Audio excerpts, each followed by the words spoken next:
وهنا قصة طريفة جميلة لامرأة عجوز من بلاد يافع. كنت هناك دعوة فذكروا لي هذه القصة الجميلة. هذه المرأة من بلاد الحد في يافع، كانت امرأة صالحة كبيرة في السن، ولكنها كانت تحب الخير والإنفاق في سبيل الله. اسمع يا إخوة، اسمعوا إلى هذه القصة، قصة طريفة ومعبرة وهادفة. هذه المرأة كان معها أولاد في الإمارات وفي قطر وفي السعودية وفي غيرها، تجار وأصحاب أموال، وكانوا بها بارين وهي في بلادها، وكانوا يرسلون لها الأموال.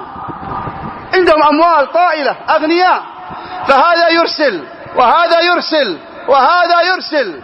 كانوا يظنوا أن هذه العجوز تضعها في الشنطة، كلما أحبت فتحت زي بعض الناس يحب فقط يشم الفلوس، فقط يفتح شمها وغلق عليها، ادخلي لا تخرجي. هذه العجوز ما لها لم تكن من هذا الصنف، كانت تعطي الفقير المسكين المريض المحتاج، تدين هنا وهنا، ما تترك شيء معها أبدا مما يأتي إليها. أولادها اجتمعوا عندها بعد سنين وجلسوا معها وأتوا لزيارتها.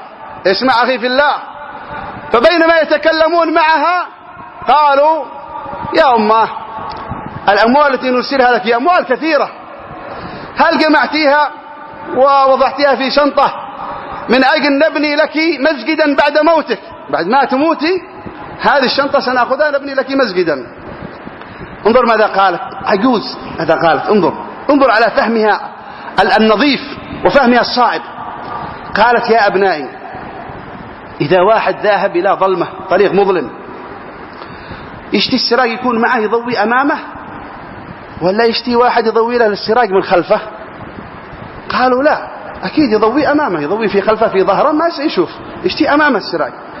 قالت: أنا صدقتي قدمتها أمامي من أجل أدخل قبري وقدها ضوء أمامي، ما عاد انتظر تضوء علي من خلفي، الله أعلم بعدها تبنوا مسجد ولا تقاسموها وتأخذوها. شوف، قالت: أريد الضوء أمامي، صدقتي أمامي.